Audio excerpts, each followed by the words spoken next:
pero la guitarra para componer, la guitarra es tu esposa, es tu hija, es ese Claro. afecto cercano al humano que encuentras en un instrumento, porque es una gran compañera. Y como te digo, para los que aprendimos y tuvimos la suerte de ser irradiados con ese don de hacer canciones, no hay mejor partner para tal fin que la guitarra. La guitarra, claro. En los 80s, entre el 84 y el 90, diría yo, hubieron momentos en los cuales en los rankings había más canciones de grupos peruanos que de los de afuera. Incluso eso iba a pasar en esa prodigiosa década. Después las cosas fueron cambiando, los estilos para programar también. No es que descendió ni la calidad ni la cantidad de producciones, sino que empezaron a inventarse, quizás necesariamente, o sabe Dios por qué, siempre bien entiendo en pro de el desarrollo de la empresa, pero ya unos parámetros que limitaban bastante el acceso, ¿no?, de las nuevas producciones a las difusiones radiales, salvo algunos que tuvieron. Yo he sido en algún momento también uno de esos privilegiados y no me puedo quejar de tener algunos temas que han sido radiados y que pegaron, Claro. pero bueno, hay mucha gente que no. Entonces los tiempos cambian, las tendencias también, pero digamos esa década de los 80 para retomar fue realmente, reitero, prodigiosa, y esa avidez que tenían además los medios por invitarte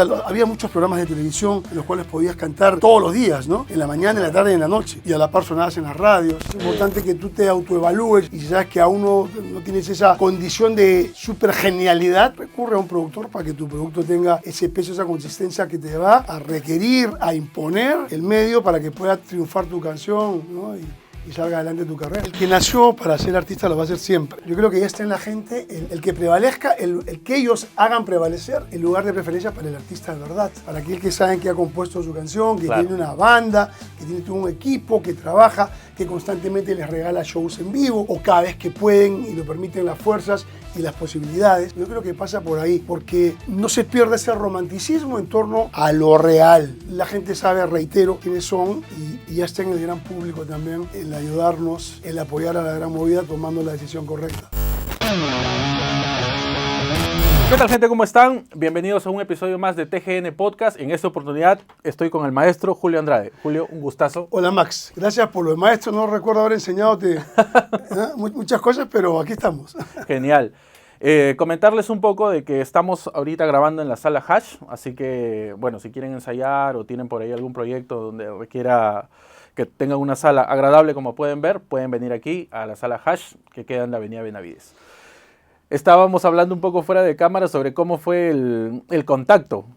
Sí, la razón de nuestro contacto, como bien refieres. Bueno, sí, no, son cosas que se suscitan comúnmente, ¿no? Sí. La música es un tema de mucha pasión también, ¿no? Sí, definitivamente. Como muchas cosas en la vida.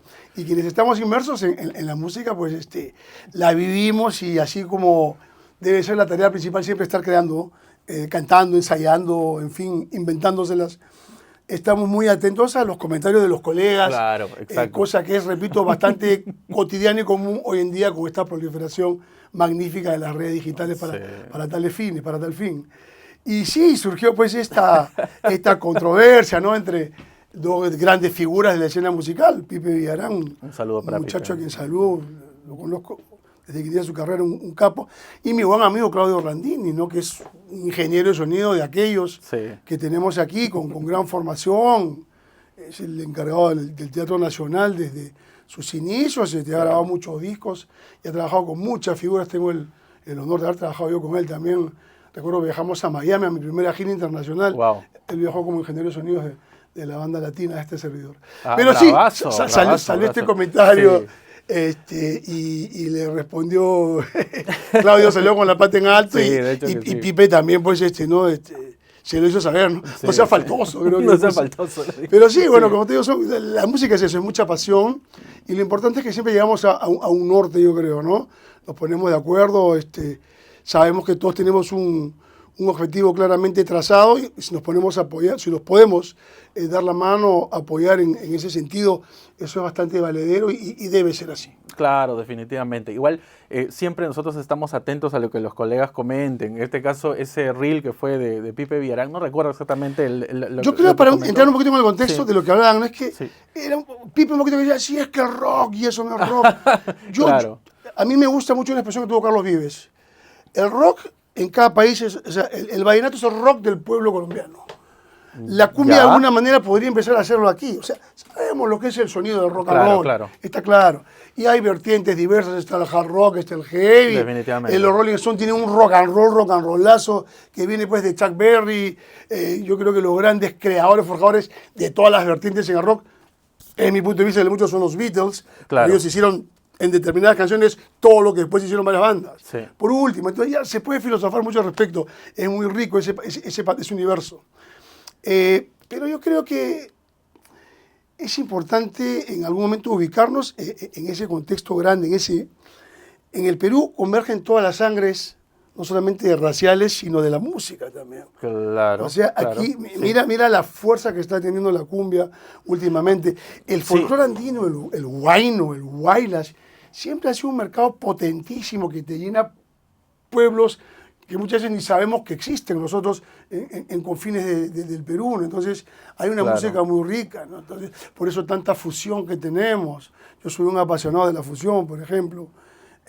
Y entonces a lo que quiero llegar es que es importante encontrar un punto de unión, ¿ok? Claro, y no estar siempre por una discrepancia agarrándonos, digamos, a las patadas, ¿no? De una manera muy agresiva, entrar al choque y eso. Entonces, que pase en otras partes. Los mexicanos, hay mucha gente, puede decir que esto es medio clichetero, pero es verdad. Los argentinos, los mexicanos, no tienen ningún problema en interactuar entre ellos, en grabar. Tú has podido ver discos de Charlie con Mercedes Sosa, de Cerati con Mercedes Sosa. Y Alex Lora grabando con Alex Sintek, por ejemplo, hace poco grabó una canción.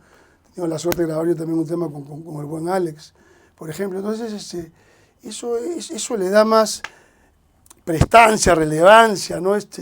Más grandeza a nuestra industria, finalmente. Claro. Entonces, yo creo que es importante considerar esto que estoy refiriendo, ¿no? Sí, sumamente interesante. Vamos a retroceder un poco y como te comentaba, aquí solemos centrar a la guitarra, ¿no? Justamente... Bonita esta guitarra, por cierto. Este proyecto es inspirada en una PRS, ¿no? Sí. Sí, hermosa. Y tiene ahí el...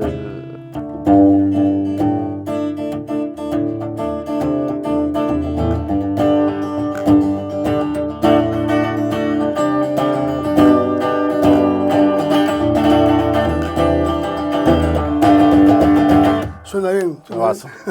¿Cuál fue tu primera guitarra y cómo fue ese contacto con la guitarra? Porque yo tengo entendido de que luego de la guitarra también pasaste al charango, ¿no? Lo que estuve por ahí. Bueno, la guitarra viene a mí por mi padre. Mi papá tenía una guitarra Falcón de madera en la casa y mi viejo era pues desde los valses. Claro. La noche cubre ya con su negro crespón. Entonces yo crecí escuchando esos valses. Y de pronto me nació la curiosidad de ver cómo ponía los dedos en el mango. Porque yo iba a agarrar la guitarra, chapoteaba, pues ya quería sonar bonito, ¿no? Claro. Quería cantar una canción acompañándome. Y empecé a descubrir pues, las tres notas básicas, ¿no? La, mi, re, mayor, menor. Y mi viejo con esos acordes se sabía pues 350 canciones. Claro. Desde Felipe Pingo hasta Leonardo Fabio. Entonces yo comencé imitándolo, ¿no? Viendo, copiando y fue así. Y ya después, bueno, descubrí el rock, por ejemplo, y guitarristas fabulosos. Me acuerdo cuando saqué From the Beginning de...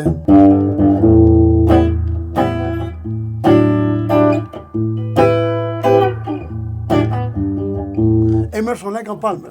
Yo tenía 13 años y el colegio me decía, ¡ay, que eres el rockstar! Entonces la guitarra es un instrumento realmente maravilloso porque es muy... Lo máximo los que tocan el piano, que es mucho más completo.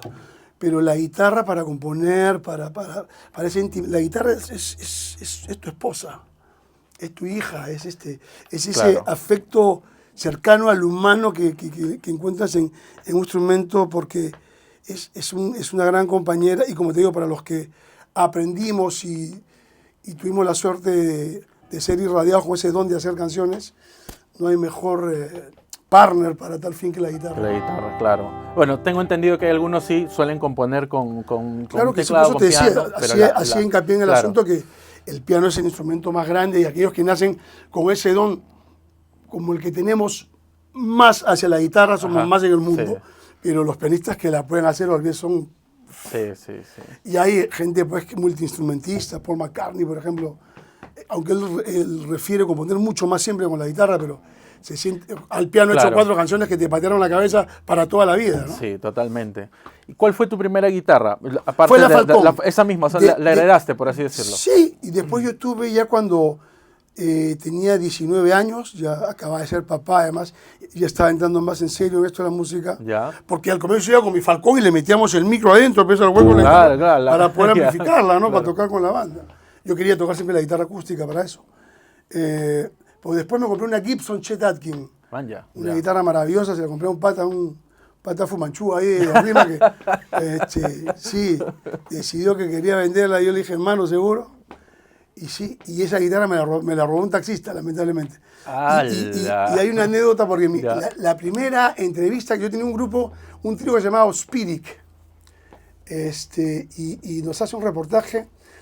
Yo estaba taxiando en un Volkswagen que tenía mi viejo que me prestaba para Ya. cachuelearme porque Claro, claro. era papá y quería ser músico.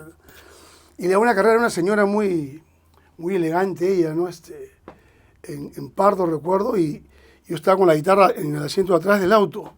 Ah, ¿usted toca? Me dice, sí. A ver, deténgase. Y me hizo parar la señora saliendo ya. del Sanjón porque Ah, claro. me dirigía al centro de Lima. La estaba Ya, llevando al centro ya, de Lima. ya, ya. Y tengo la canción, ay, qué bonito canta, ay, su voz ronquita me gusta. Le voy a hacer una nota para mi revista. Yo me quedé callado y dije, me estaba vacilando la señora. Vamos, Claro. y la señora era Doris Gibson, la fundadora, la dueña de la revista Caretas. Man, y la dejo en Caretas, ya. le dejo mi teléfono fijo, pues, ¿no? y cuando vuelvo a casa me dice, además un señor, no recuerdo el nombre del reportero, de la revista Caretas, ¿no? De parte de la señora Gibson, que van a venir a hacerte una nota, que traigas a tu grupo mañana a las 10 de la mañana. Y es así como vienen los muchachos, y el primer reportaje o entrevista mía aparece en esa edición de Caretas por esa anécdota que te cuento con Doris Gibson, ¿no? Sí, sí, Alucinante. sí. Entonces, la guitarra pues siempre estaba ahí. Ahora, si vamos un poco más a finales de los 80, tengo entendido, esa banda Paradero. Estuve escuchando un poco porque encontré en YouTube. Y sí, o sea, claro, o sea, es derivado del rock, pero lo siento bastante toque en medio new wave. Había fusión, había funky, locazo. había algo latín también, había reggae, había bastante reggae, Ya. muy a nuestro estilo, por cierto. Pero era una banda que... Víctor Miranda era un tipo que también era un apasionado de la fusión.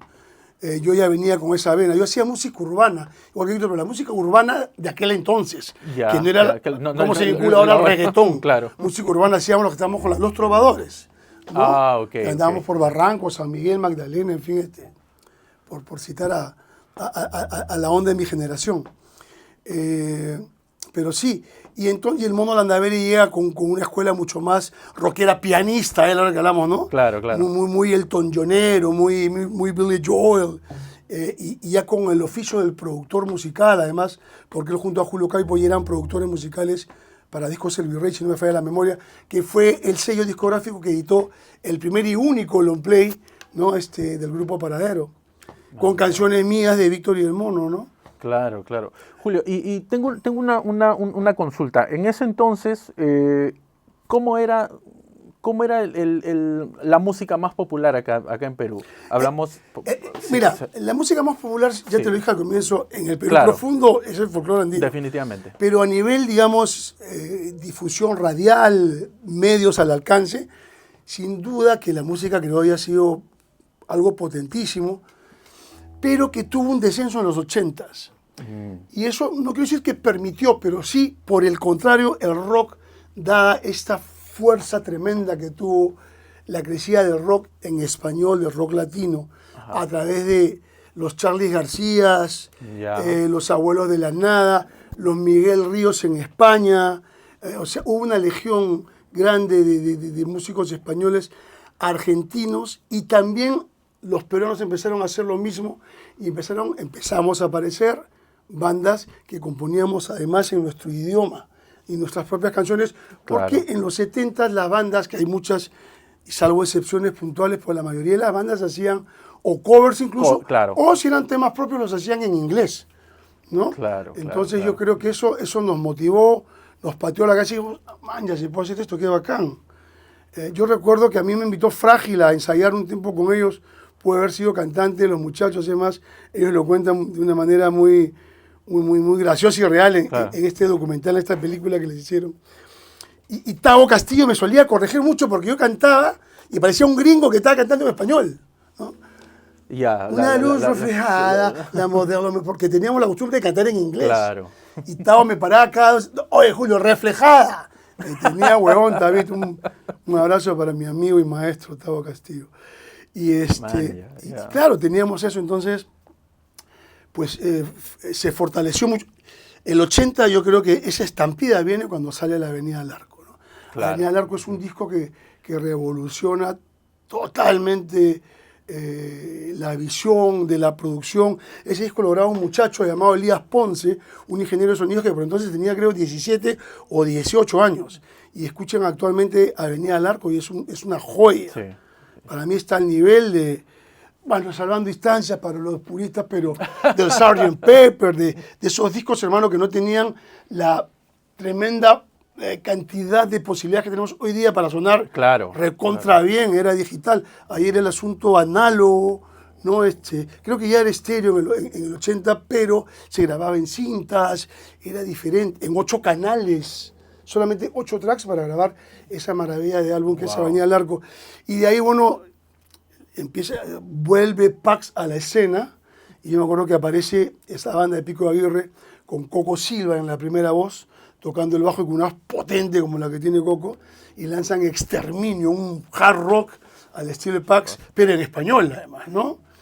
Y la cosa empezó a pintar, y bueno, y aparecen quizá estilos diferentes, pero que también se arraigaron mucho. Río, Miki González, Brum, y Arena Hash, y Dudó, y Hash, y Paradero, y la Banda Azul, y o sea, la cosa reventó, pero muy bien. Hubo una movida en los 80s, entre el 84 y el 90, diría yo, hubieron momentos en los cuales en los rankings había más canciones de grupos peruanos que de los de afuera. Incluso eso iba a pasar en esa prodigiosa década. Después las cosas fueron cambiando, los estilos para programar también. No es que descendió ni la calidad ni la cantidad de producciones, sino que empezaron a inventarse, quizá necesariamente, o sea, Dios por qué, siempre bien entiendo en pro del desarrollo de la empresa, pero ya unos parámetros que limitaban bastante el acceso, ¿no?, de las nuevas producciones a las difusiones radiales, salvo algunos que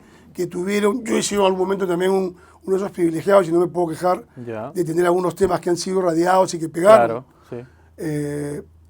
Pero bueno, hay mucha gente que no. Entonces, en fin, los tiempos cambian, las tendencias también, pero digamos, esa década de los 80, para retomar, fue realmente, reitero, prodigiosa, y esa avidez que tenían además los medios por invitarte había muchos programas de televisión en los cuales podías cantar todos los días, ¿no? En la mañana, en la tarde y en la noche. Y a la par sonadas en las radios, había muchos conciertos, había muchos locales, muchas giras. Sí, fue en mi caso, hasta el año 98, 99, fue realmente fueron 2 décadas de mucho movimiento, ¿no? De mucho crecimiento también, por cierto. Entonces, tú difieres un poco de la idea de que ahora hay menos lugares en donde se pueda difundir música peruana, música... Menos lugares a nivel, digamos, locales, hay más. Ya. La cosa crece. Solo que lo que hablábamos al comienzo, ¿no? Sí. Hay locales para determinados giros musicales. O sea, aunque entiendo que en el Guaralino, por ejemplo, ya están mezclando a veces una banda de rock con una cumbia y folclore, sí, pues, lo cual sería maravilloso, y a eso me refería yo al comienzo de esta conversa, cuando te hablaba de esa unificación, que sería muy fructífera para que desarrolle y crezca más potencialmente la industria, ¿no?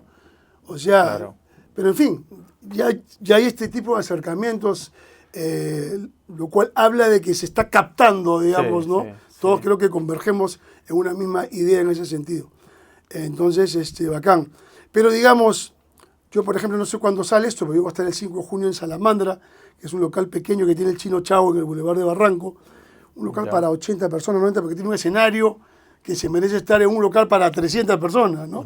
Grande, con una tremenda pantalla atrás. Entonces, hay también formas que se inventan los emprendedores de la música, como yo digo, yo pertenezco a una legión, igual que el chino, nosotros somos obreros del arte.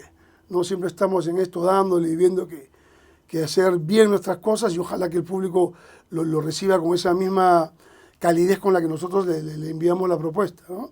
Claro. Entonces, pero hay sitios para tocar, sí los hay, claro que sí. Es cuestión nomás de que la gente también empiece a, la palabra apoyar a mí nunca me gustó mucho, pero sí acceder a aperturarse también para la movida local, ¿no? Claro. Bueno, definitivamente los tiempos han cambiado, ¿no? Yo observo y escucho, ¿no?, a gente con bastante trayectoria, de los que hemos entrevistado. Sí hay una diferencia, pero también a mí, o sea, con respecto a la guitarra, siempre me viene la idea, o sea, si hablamos de la guitarra de por sí, guitarristas grandes que vienen, incluso ahí en algunos reels yo lo he comentado, está la movida de la chicha, ¿no? ¿Cómo era en ese entonces la chicha? Claro, ritmos folclóricos, ¿no? Los de provincia, encontramos, pues, comentaste Huayno, de repente por ahí otros géneros. Huaylas, el Huaylas es fuertísimo. ¿Cómo era el movimiento de la chicha? Porque hay guitarristas muy destacados. Mira, yo la verdad no pertenezco al movimiento, claro, pero quizás mi cultura, mi curiosidad muy temprana me permitió. Yo soy de San Miguel, yo crecí en San Miguel, Magdalena del Callao, o sea, ahí había salsa, había rock, había chicha, y claro, yo he sido muy pelotero, me encantaba el fútbol, entonces Cancha Ondivas era, pues, en el Callao era full tropical el asunto, obviamente. Y si te ibas más a la Victoria, había mucha chicha, ¿no? Claro que, mira, Jaime Moreira es para mí uno de los más grandes guitarristas que ha parido esta nación, de guitarristas. Aparte, muchos de ellos comienzan alucinando el rock, claro, tocando rock, claro, y de pronto se dan cuenta que quizás también incluso por una cuestión geográfica, de ubicación, de hábitat, ¿no? Debería ser lo suyo, y es ahí donde aparecen, bueno, el gran maestro Enrique Delgado con los destellos, sí, incluyendo la guitarra eléctrica, la cumbia. Eso es un aporte de los peruanos, sí, porque en Colombia, para muchos, ¿no? la madre de la cumbia, pues eso no se había dado jamás. Y hoy en día lo están reconociendo y con mucha alegría en el éxito de los Mirlos, ¿no, compadre? Totalmente. A nivel global, la dimensión que ha tomado su propuesta es pero realmente maravillosa para ellos, muy merecida y muy esperanzadora para todos, ¿no? Porque le viene a pasar, pues, a Ñañito Rodríguez, ya bien entrado a sus 70 años, entonces toparse con esto, claro, es una muestra clara de eso que muchos sostienen y sostenemos, de que esta es una carrera de mucha resistencia. Sí, totalmente. Aquí hay que resistir y darle y creer, ¿no? Creértela y para adelante siempre, ¿no? Pero sí, que duda cabe que la chicha, pues, en esa época movió muy fuerte a toda una generación y eso, claro, permitió que después se haga una cumbia más elegante, si quieres, la cumbia que prolifere tan exitosamente, que te llene estadios, 2 o 3 fechas como la del Grupo 5, como la de los caribeños, en fin, Amor Serrano. Es una cumbia más elegante. La del Grupo 5 ya parece una orquesta de salsa, sí, pero bueno, tipo, sí, Sonora Ponceña o la de Roberto Delgado con Rubén Blades últimamente, ¿no?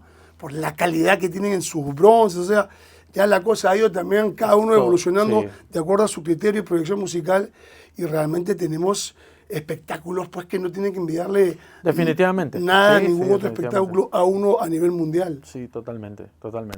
Yo no sé por qué te fuiste, nunca supe qué ocurrió, solo sé que confundiste a mi corazón. Nunca antes amé tanto, mi cholita, ¿qué pasó? Mi charango está llorando, te extraño igual que yo. Mas en el fondo del alma sé que cuando escuches esta tu canción, volverás cual cóndor volando en busca del nido que un día dejó.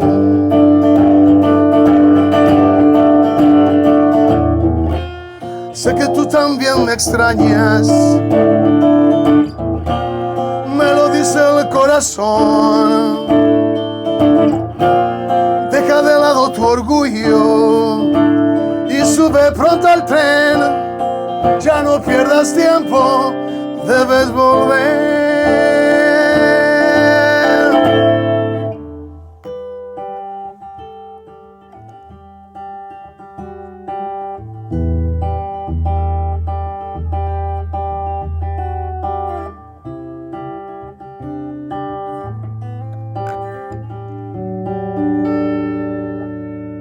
También desafinadita, pero ya es un error de producción. Sí. Bravazo. Sí, Ahora, esta canción se llama Volverás.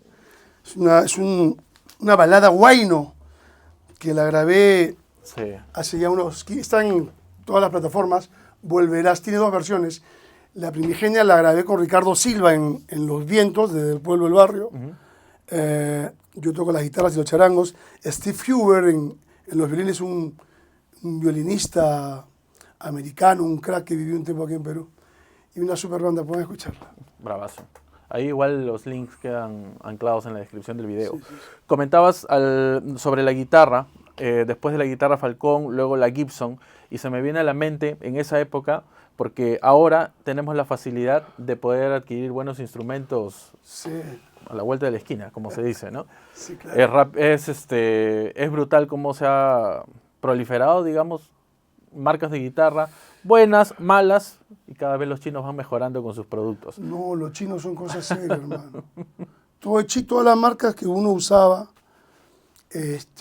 o que usa la gente más rififi que nosotros, las marcas más caras, ahora ellos mismos las mandan a hacer a China por la manufactura, por Claro. los costos, o sea, el mundo se adapta, hermano, a esa forma de crecimiento distinto, pero no hay otra. O corres o ya no eres. Claro, te quedas. Pero sí, siempre se ha discutido mucho que en la década del 70 hubo por ese periodo largo de facto que tuvimos, un descenso terrible, ¿no? Claro. En la cantidad y por ende calidad también de producciones, ¿no? Digo calidad en el ámbito, sí, pues, por ejemplo, del rock, porque música criolla se siguió grabando porque no necesitaban ese tipo de instrumentos que Claro, sí, de buenas baterías, de buenos bajos, de guitarras eléctricas y, en fin, de teclados. Entonces, al prohibir las importaciones, nos metieron ¿no? balazos en las manos, ¿no? Claro. en la creatividad, lamentablemente, y salir de eso. Cuando llegué a Argentina, digamos, a pesar de que también tuvieron momentos duros, pero ellos siguieron teniendo la suerte de poder haberse almacenado, creo yo, de un buen armamento, ¿no? Claro. Fueron más previsorios de repente. Pero hubieron cosas, yo he escuchado hablar a Carlos Guerrero al respecto, que tiene un enfoque un poco distinto y quizás más certero, porque él era ya un joven en ese época, yo era niño, pero he leído bastante y también la vi porque a mí me interesó mucho la movida desde siempre, ¿no?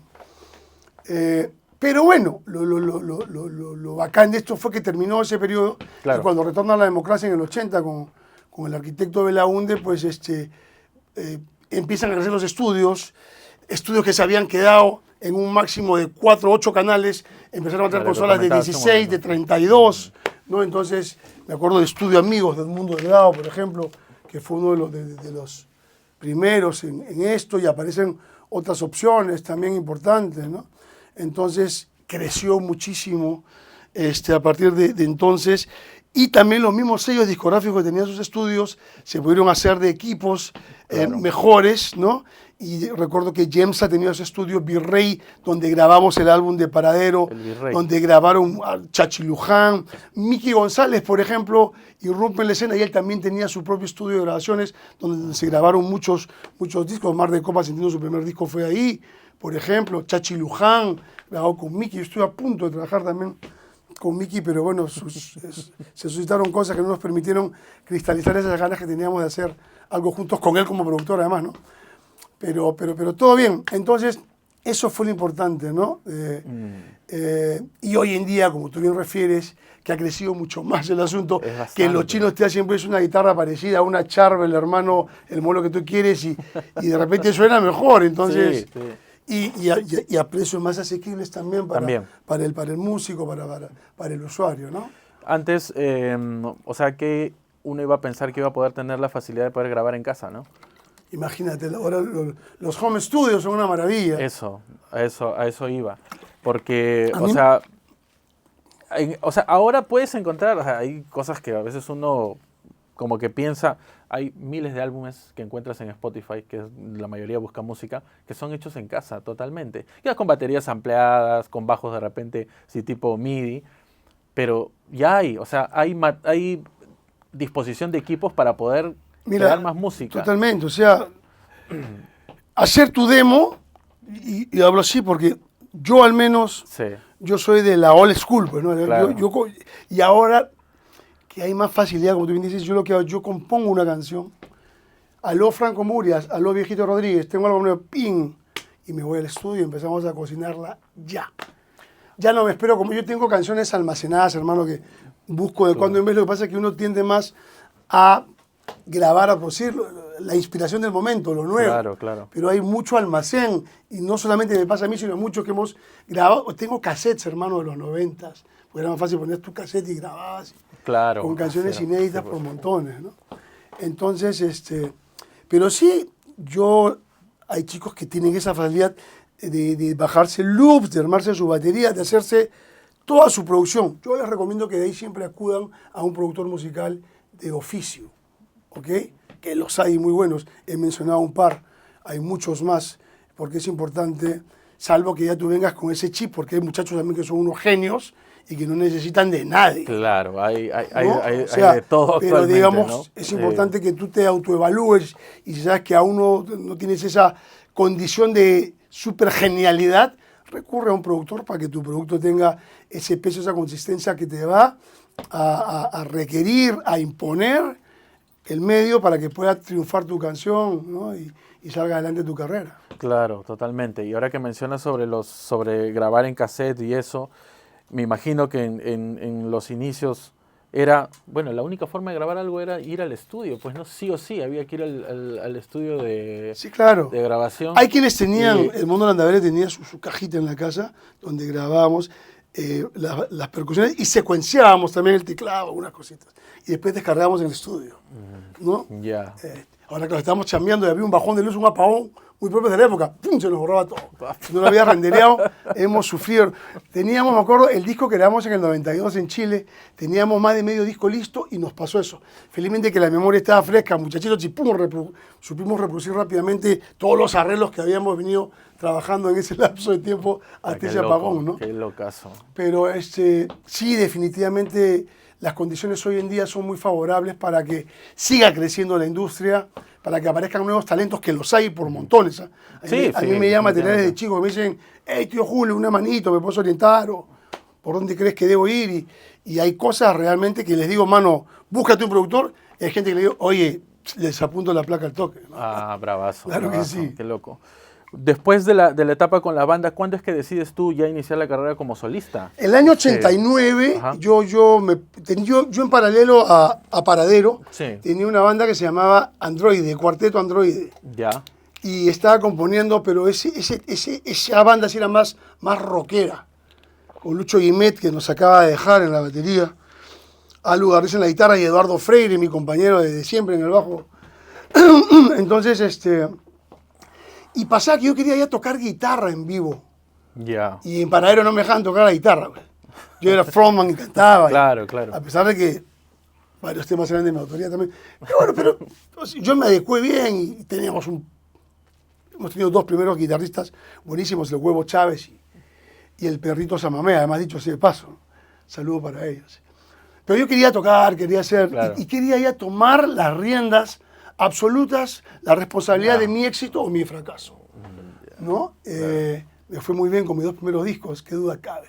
Entonces tomé esa decisión y además yo le presenté unos demos, me acuerdo al Chino Malpartida, que se convirtió en mi manager y me financió ese primer disco en los estudios Filmocentro en Santiago, Chile, y me dijo que definitivamente quería apoyar mi carrera como solista. Entonces no dudé en dar ese paso porque yo más o menos había notado que era el camino correcto a seguir.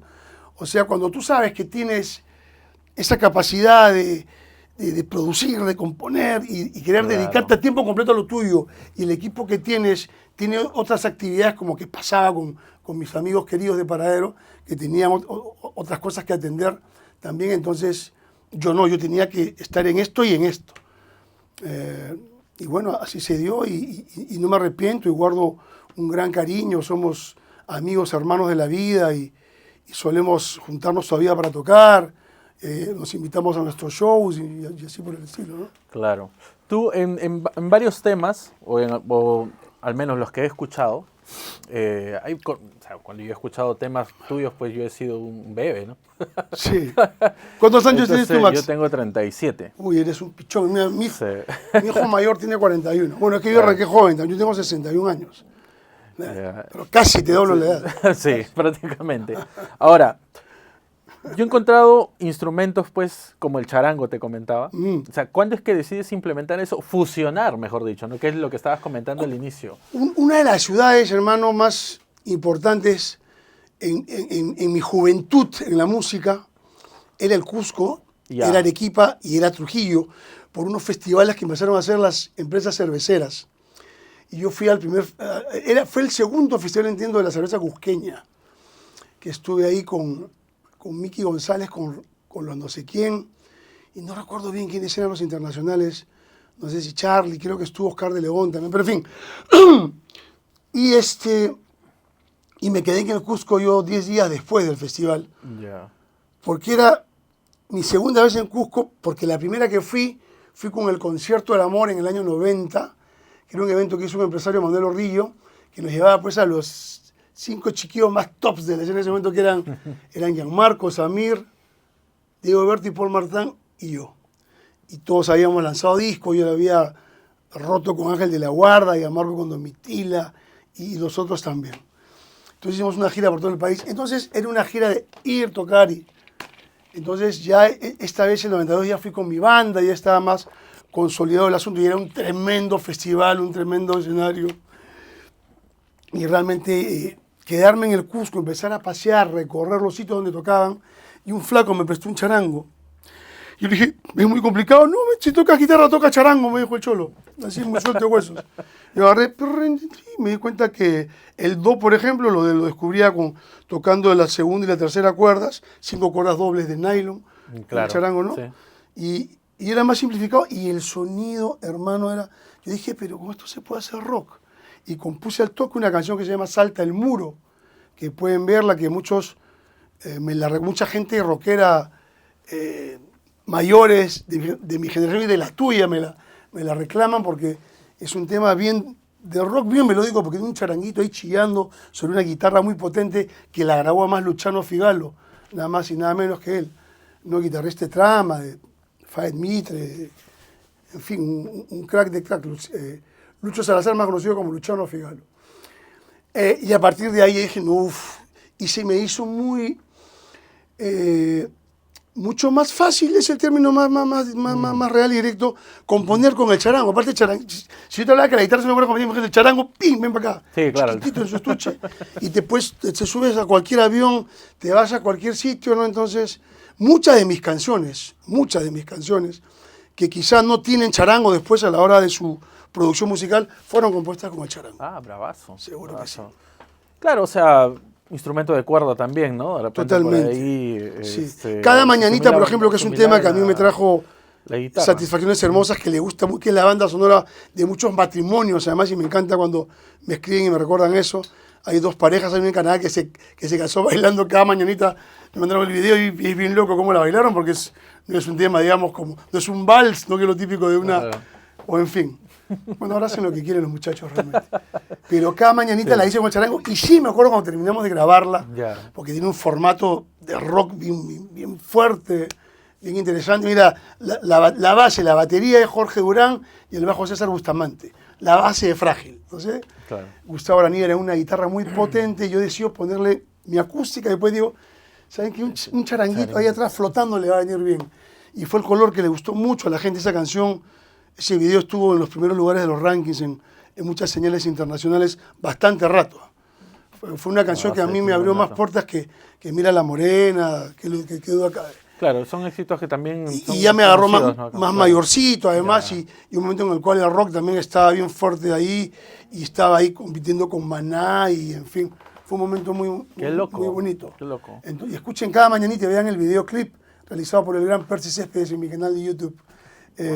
Y bueno, entonces el charango a mí realmente me mató desde siempre, y como te digo, para componer lo utilizo con mucha frecuencia. Mucha frecuencia. ¿Cómo fue el recibimiento del público al hacer esa fusión? O sea, hay otras bandas que en ese momento hayan hecho fusión. Por ejemplo, lo primero que se me viene a la mente cuando me ocurro es a Pedro Suárez Vértiz integrando por ahí el charango, que es la canción más conocida que todos los peruanos tenemos, pero eso es mucho después. No, pero Pedro lo hizo ya, Claro. entraba el 2000, ¿no? Claro, eso es mucho después. Yo lo hice el año 92. Exacto. ¿Cómo fue el Pero recibimiento? Sí. pero yo no soy el precursor del asunto tampoco. Ya. Han habido bandas como el Pollen, por ejemplo, que si bien eran más guitarreros, pero le metían también su dosis. Y ya existía, por favor, una banda que a mí también fue de las que me pateó la cabeza, del Pueblo del Barrio, ¿no? Ellos aparecen también en esa prodigiosa década de los 80s, con un disco espectacular y con una canción que se llama Escalera al Infierno, ¿no?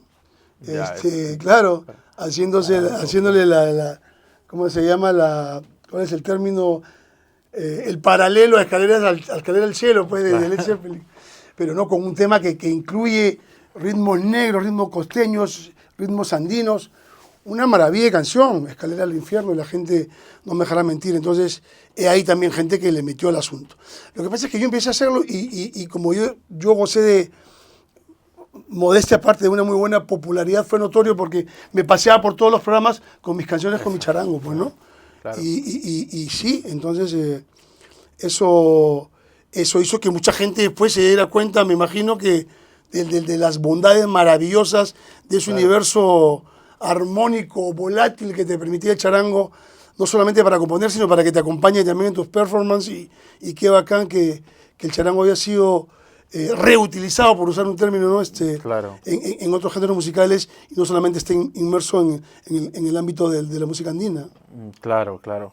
Sí, es súper loco porque, o sea, muchas referencias, así personalmente, algunas canciones he escuchado, pero esa banda que acabas de comentar, yo no la he escuchado. por Uy, ejemplo. papito, tienes que Entonces, escuchar del Pueblo del ahí- Barrio, es una ahí- tarea pendiente. Ya, Tú y todos caballero. los muchachos aquí. Sí. ¿Lo No. conocías, Diego, tú?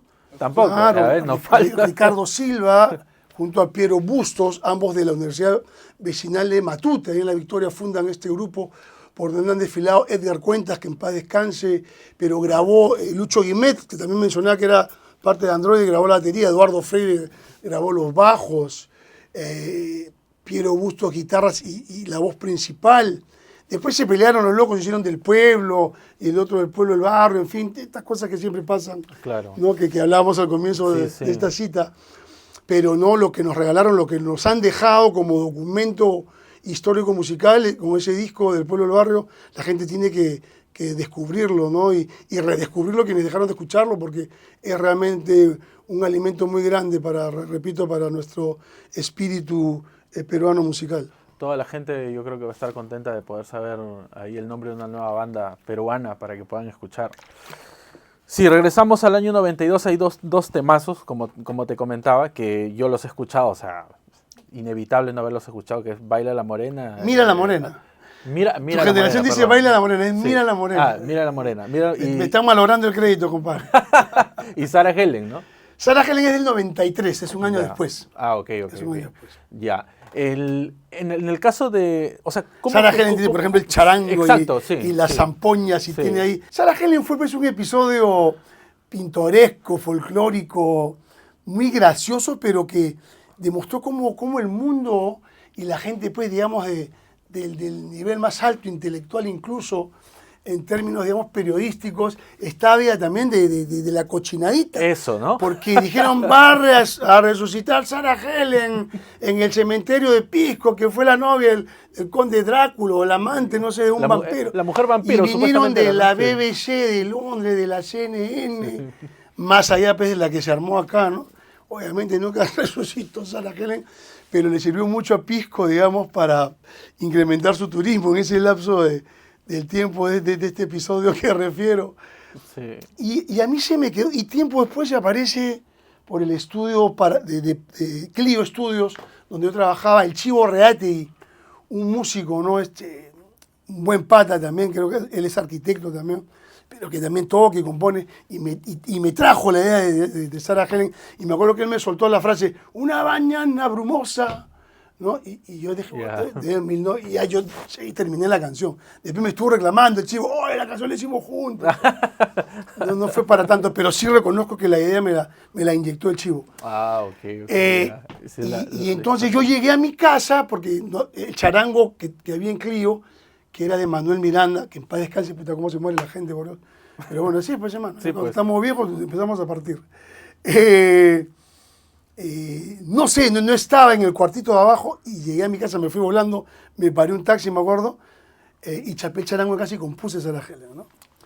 Esa fue Y entonces tuve la suerte de ser muy amigo yo de Juan Carlos Ferrando, que en paz descanse, y de Alfredo Caballero, que era su socio y pareja, ¿no? Que hacía muy buenos videos, los videos más tops de la época, los videos de Pedro Suárez, sí, en fin, varios míos y de muchos otros. Y le dije, oye, tengo vámonos al cementerio de Pisco y filmamos ellos al toque. Y se consiguieron una carroza alucinante así de 1870 que había allá en una funeraria allá en Pisco, pues, y se hizo el video allá. Y se ganó algunos premios, al menos los premios de la época, el Circe, el Bertolotto se los ganó Sarah Helen, a pesar de que las radios estuvieron reacias a tocarla. Creo que una radio o dos nomás la tocaron, de varias que habían, y muy pocos, pero sí, el impacto fue los programas de televisión que te cuento, claro, que me llamaban de todos y en todos iba con mi banda a tocar Sarah Helen y el video se metió muy fuerte, ¿no? Y tengo una anécdota que, si ustedes ven el video de Sarah Helen, por favor. El negro José Luis Carrillo, que es mi percusionista, salen las tomas en la playa, de día, en la fiesta. En las tomas del cementerio en la noche, nunca se apareció, por miedo. Él dice, no, yo respeto, pero se moría, se quedó en el hotel en Pisco, se moría en medio. No, que las almitas. Le ocurrieron cosas así también extrañas, ¿no? A un pata que estaba subido colocando una luz, sintió que lo empujaron y no había nada de horror y se cayó. Hubieron cosas medias tétricas. Pero la del negro, véanlo, porque el pata se atrincheró y le dijo al director, tienes que venir porque, o sea, hay mucho bongo en esa canción. Claro. O sea, nos está malogrando la esencia fílmica. El negro dijo, no, entonces ya en la playa se sale feliz, estamos tocando, enseñando sus chicles jams, pero a la hora de las tomas nocturnas en el cementerio, que fue de madrugada, con una neblina muy densa, ni apareció. Saludos para José Luis Carrillo.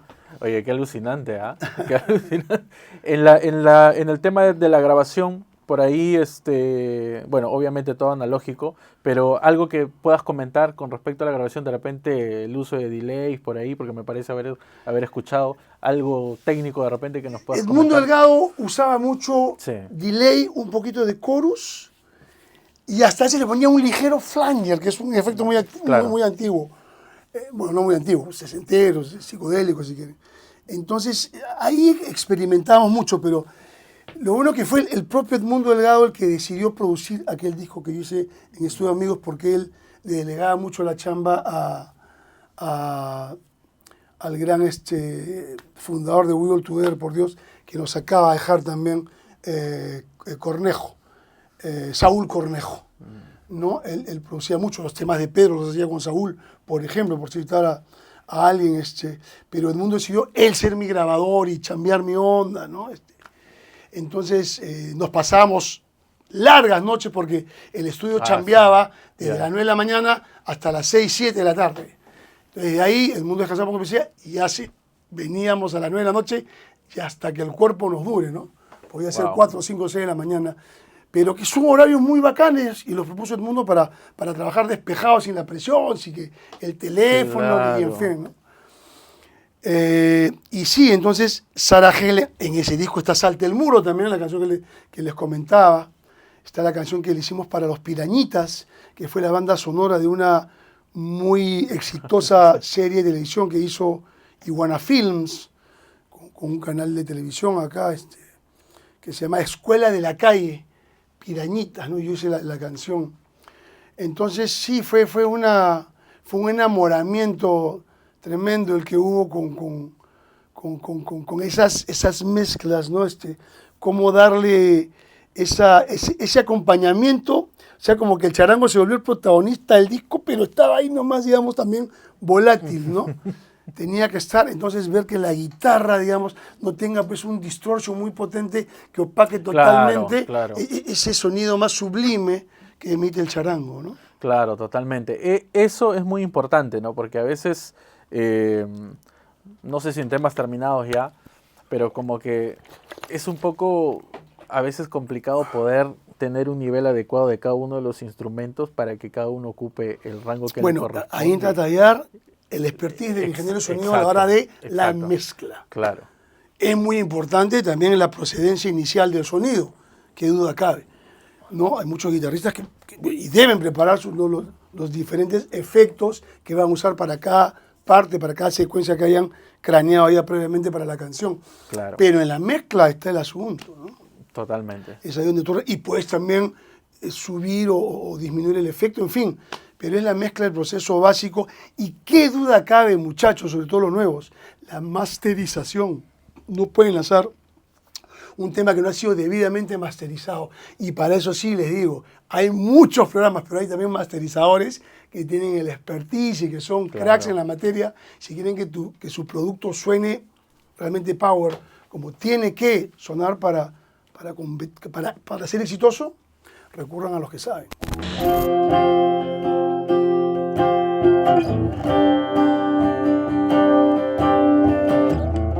Cuando danzas mis pupilas,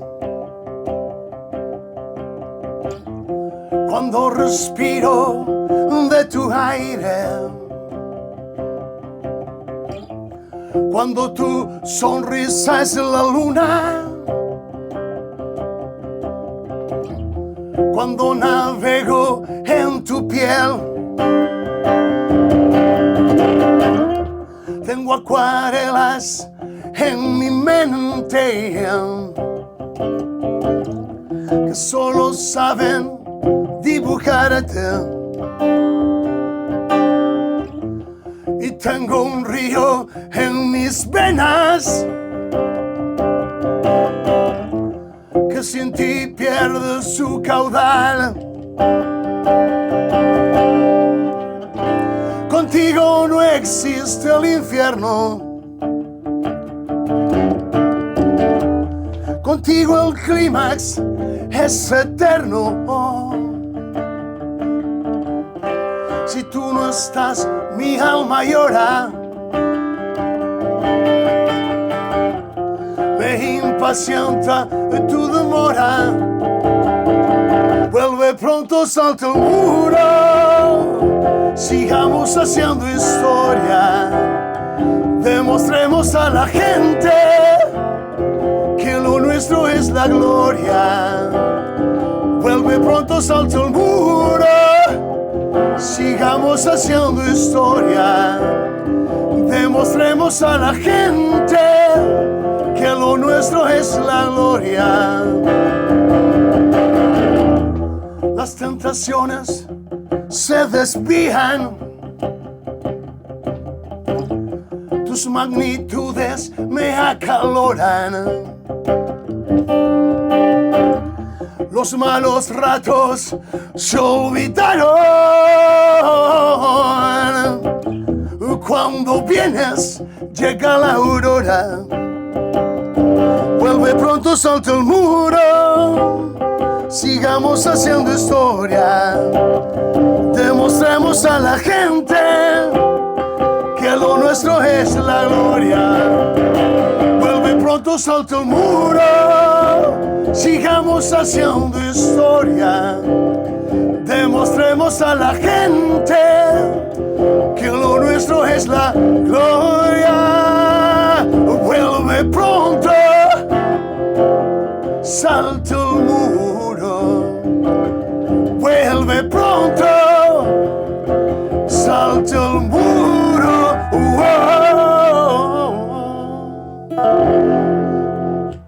Y esta canción se hizo con un charango. Sí. Yo la aluciné bien romanticona, ¿no? Hablando además de un un nuevo pleito que había tenido con mi pareja, de los muchos que tenemos hace 38 años ya juntos. Y sí, armamos una pieza de rock, pues, ¿no? De rock melódico con esta canción. Y llamó mucho la atención, ¿no? Y oye, qué bien suena esta guitarra, dicho ese paso. Sí, es una... Bueno, disculpen al guitarrista, nomás que hace lo que puede, pero el instrumento está muy bueno. No, está bravazo. Igual es la guitarra del gran Carlos Janco. Un saludo para él. Un saludo, Carlos. Gracias por afinarla, hermano. Te iba a preguntar, avanzando un poco ya, bueno, has estado en banda, solista, pero también has hecho música para cine. Sí. Una película. Bueno, he hecho cine. Y También. mis atrevimientos, hermano, mis curiosidades Sí. son realmente, pues, atrevidas, ¿no? Yo no le tengo miedo a nada en esta vida.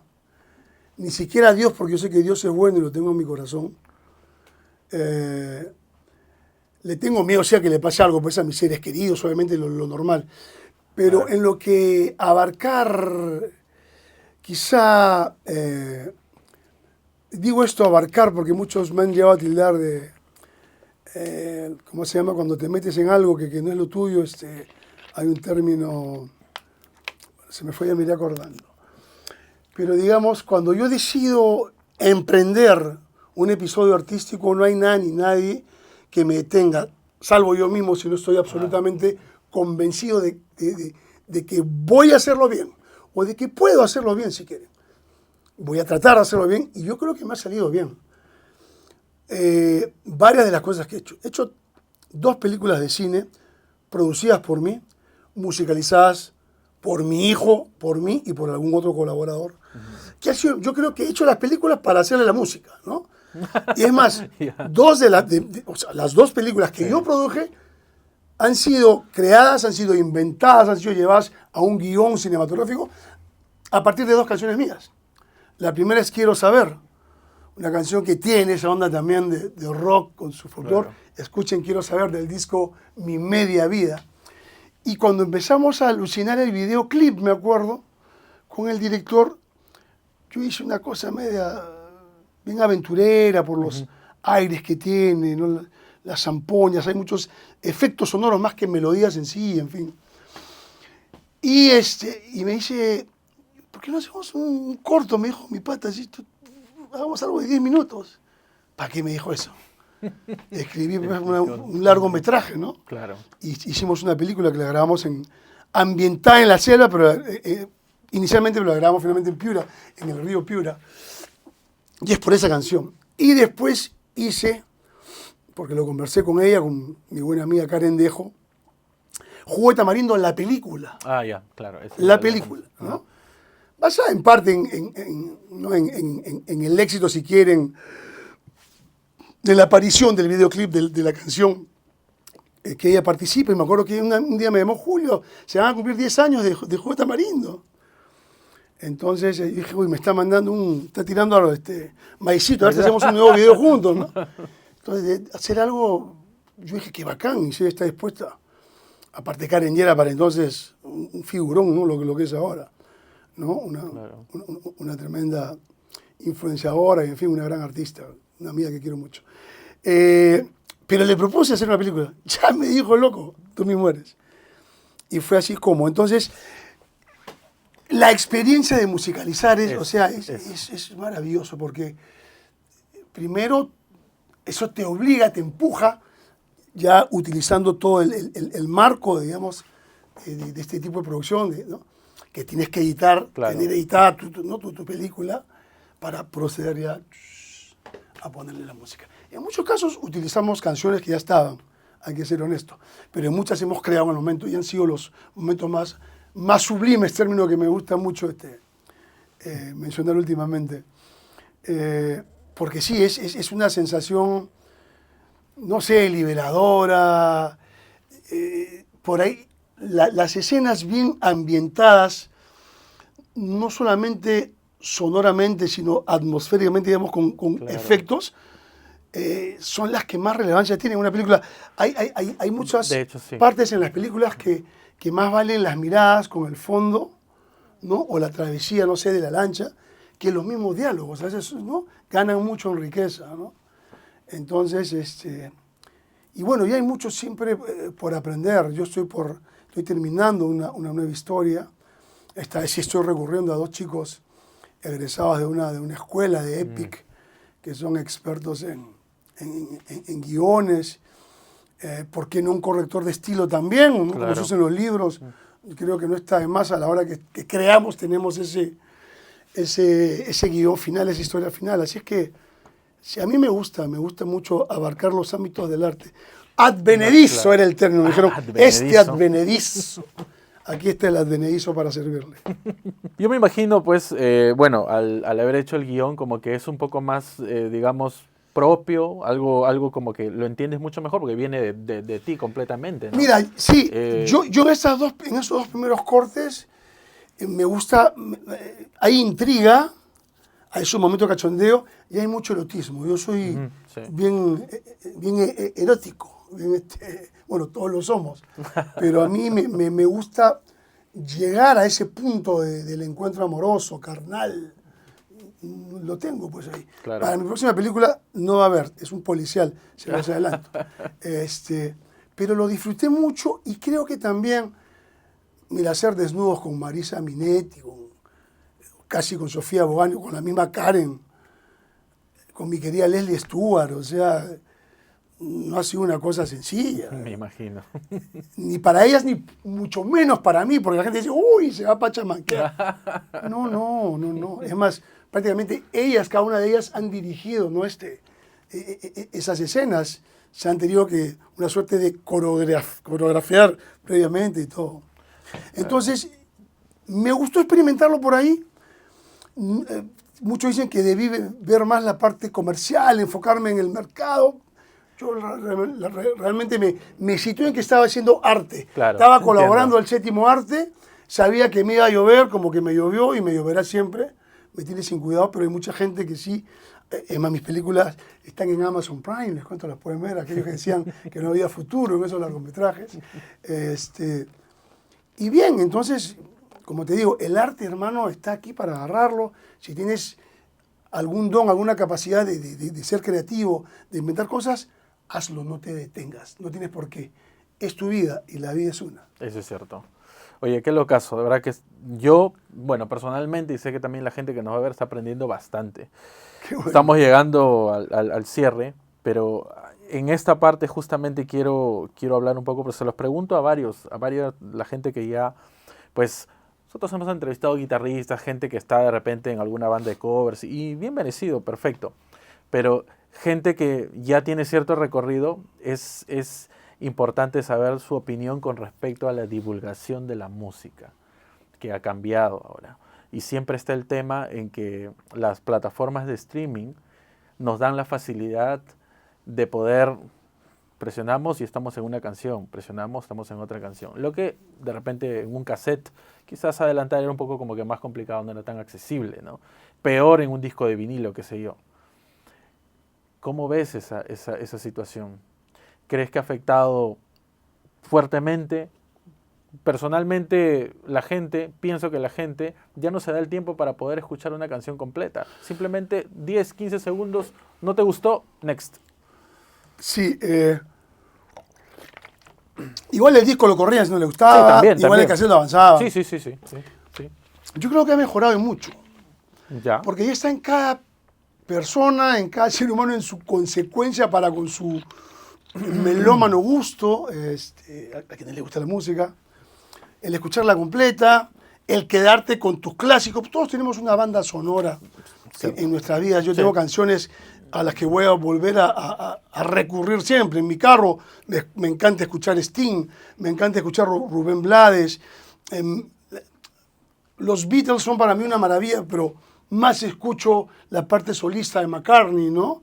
Soy un fiel seguidor de sus arreglos y sus, qué sé yo. Pero escucho mucha música nueva también y la hay, como en algún momento de este episodio hemos hablado. Ha mejorado muchísimo para la industria si nos lo planteamos desde mi ubicación, desde la ubicación de los que trabajamos en esto y para esto. ya no nos piratean. Yo tengo una distribuidora digital que ve cómo va el uso de mi obra, de mi música, en YouTube, en Spotify, etcétera, en las diversas plataformas, y ellos me recaudan lo que eso genera, me dan mi parte, ellos se quedan con su porcentaje. Entonces, es una maravillosa forma para mí. Para mí era frustrante, hermano, porque cuando llegue el CD dijeron, uy, se jodieron, ya fue el cassette. Para piratear CD fue lo peor. O sea, fue la gran debacle de la industria de la música en el mundo. Y aquí en Perú fue, y es más, cosas sospechosas, ¿no? Tú sacabas tu CD con la discográfica. Ya. Hoy día, por ejemplo, conferencia de prensa, bienvenidos. ¿Ya? 12:30, terminamos a las 1:30. A las 3 de la tarde ya estaba en Aviación y en Javier Prado mi CD siendo expendido por un pirata. ¿Quién le entregaba el máster al pirata? No solamente con la música, estamos en un asunto de música, pero pasó, me acuerdo, con un libro de Bryce Echenique que lo estaban lanzando en España, en conferencia esa mañana, y la noche anterior ya estaba también en las esquinas aquí. Entonces, para no salirnos de la música, para la música yo creo que ha sido una de las cosas buenas que nos viene deparando estos avances tecnológicos, ¿no? Y que existan además estas distribuidoras digitales, que son los nuevos sellos discográficos, ¿no? Claro, finalmente. Sí, pues prácticamente sí. Salvando distancias de los procedimientos, en un sello tú tenías tu productor, tu jefe de prensa, era un mecanismo bien rico el que vivimos en los 80 y los 90 que casi ya no existe. Lo tienes tú, pero de una manera muy particular. Por eso es que ahora la mayoría somos productores, compositores, directores de los videos, o sea, y se puede también, ¿no? Se puede. Sí, definitivamente. Sin dejar de recurrir, reitero, para el proceso final, al especialista. Ahora, algo que está moviéndose mucho, ¿no? Que seguramente has escuchado, es la música con inteligencia artificial. Y es aquí donde hay una gran, una gran discusión entre la gente que realmente compone los temas, como tú. Permíteme, Max, sea lo que quieres llegar. Es un arma de doble filo. La IA es para el futuro de la humanidad, por este contexto tan bélico, estos loquitos que tenemos que son los dueños de nosotros, ¿no? Empezando por los Illuminatis y por Trump y por el Elon Musk. Estamos rodeados de puro loco, hermano poderoso. Es muy peligroso. En términos musicales, puede llegar a ser, escucharse denigrante, no tanto, pero sí ofensivo, para quienes sí componemos de verdad. Yo la he empezado a usar para una base de arreglos, pero a partir de una canción que yo he compuesto, la letra, la música. Entonces, digo, ¿no? ¿Cómo sonaría así? Y sí te puede ayudar. Yo creo que es una buena. Pero ya de aquí hay gente que se creen compositores, autores, hermano, y le dicen a la IA, mi mamá me pegó en el potito y me caí por la escalera y quiero bachata. Y te sale la canción, mi mamá me pegó en el potito. Y te hacen una pieza musical fabulosa. Y han empezado a registrar algunos. Entonces, algunas de las pocas buenas cosas para mí que le he visto al gobierno mexicano es que acaban de prohibir, bueno, hace ya un buen rato, el uso de la IA para la música, la Sociedad de Autores en México. Y hay detectores, además, que te pueden detectar, ¿no? Valga la redundancia, fácil y rápidamente la procedencia de esa canción. Entonces, eso no se puede permitir. Las diversas legislaciones en derecho de autor tienen que cerrar filas, creo que ya se está haciendo en ese sentido, porque si no, pues, no solamente es perjudicial para el autor, sino que mucha gente va a mandarlo así y ya no va a tener chamba el baterista, el trompetista, el pianista, todo el gran estamento musical, ¿no? Sí, eso es muy cierto. Te comento esto porque hay registros, ¿no?, de bandas que son hechas por inteligencia artificial, o sea, todas las canciones y la banda, y tienen están en los tops de escucha, ¿no?, en algunas redes, en algunas plataformas de streaming. Entonces es como que siento yo que se desvirtúa un poco, ¿no? Totalmente. Bueno, totalmente, ¿no? En algún momento la gente va a empezar a detectarlo, pero ya cuando lo detectas y es un hit, o sea, te gustó, pues. Hay ese juego malévolo, pero rico también, ¿no? Claro. Entonces, ¿qué te puedo decir? Yo creo que está en la gente finalmente. Es una herramienta más como Está las en que la hay, pero gente. hay que Porque saber. es bien loco Sí. pensarlo, digerirlo, pero es ese poder de la IA finalmente lo está inventando el humano. Claro, claro, sí, pues, sí. ¿Ok? Sí. El asunto es cuando ellos empiecen, que ya lo están haciendo, a mí hay una vaina en el WhatsApp que se llama el Meta. Un día me dijo malcriado porque no lo había saludado, que vas a ver. Sí, sí. Wow, me dije, "Oh, disculpa, Mr. Robot, no, sorry". Sí, entonces, sí, hay que estar alerta. Sí, es Hay que estar súper alerta. interesante y es, o sea, al principio como que da un poco de... hay varias gente que es súper profesional en audio que analiza, ¿no? Y ve de que, o sea, definitivamente pues está desvirtuado completamente el arte, ¿no? Mira, el que nació para ser artista lo va a hacer siempre. Yo creo que ya está en la gente el que prevalezca, el que ellos hagan prevalecer el lugar de preferencia para el artista de verdad. Para aquel que saben que ha compuesto su canción, que Claro. tiene una banda, que tiene todo un equipo, que trabaja, que constantemente les regala shows en vivo, o cada vez que pueden y lo permiten las fuerzas y las posibilidades. Pero yo creo que pasa por ahí, porque no se pierde ese romanticismo en torno a lo real, ¿no? Claro, Que es eso, fácilmente, sí. la gente sabe, reitero, quiénes son y ya está en el gran público también el ayudarnos, el apoyar a la gran movida tomando la decisión correcta. Ha sido de verdad un placer conversar contigo, Julio, y yo sobre todo te voy a pedir que por favor des un consejo sobre todo a los jóvenes. Hay bastante gente actualmente que está levantando guitarras o algún instrumento y está haciendo música. Hay gente hay unas bandas bestiales, Sí. de jóvenes. ¿Qué consejo le podrías dar a todos? Bueno, que todos crean, ellos? que crean mucho en ellos, que se la crean de verdad, que chapen esta línea de vida bien empoderados, ¿no? Si eres tímido, si eres tímida, no eres para esto, salvo que tengas una voz o una ejecución prodigiosa de un instrumento y algún productor no te sepa canalizar aquello, en fin, pero hay que ser agresivos en el buen sentido de la palabra. Y algo muy importante que no había en mi época, ahora hay universidades de música que te enseñan desde cómo tocar la guitarra hasta cómo manejar tu carrera. Si tienes la posibilidad de estudiar en estos centros, es muy importante. Ya no tienes que irte a Berkeley como antes. Acá hay, reitero, cátedras fabulosas que te van a armar para que seas un músico, música profesional o alguien ligado a la industria tan maravillosa de la música, del arte, de la manera correcta y que puedas ser exitoso tú, tu empresa, el artista que manejes y en fin. Así es que, chicos, cuando están jóvenes uno dice, no, que en mi año sabático, olvídense del año sabático, sáquense la mierda y a los 26, 27 van a empezar a disfrutarlo, pero ya bien empoderados, no pierdan tiempo. Bravazo. Bueno, Julio, de verdad, muchas gracias por tu Gracias, tiempo. Max, un placer, hermano. Igualmente. Felicitaciones a todos los muchachos, a toda la producción por lo acogedor de este episodio. Gracias. Bravazo. Gente, igual las redes y la música de Julio Andrade quedan ancladas en la descripción de este video. Por favor, compartan. Y nada, en Instagram aparecen los cortos, donde ahí voy a estar etiquetando a Julio. Ustedes pueden dejar sus comentarios, de repente por ahí sale un debate. Muchas gracias y nos vemos en un siguiente episodio. ¡Chao!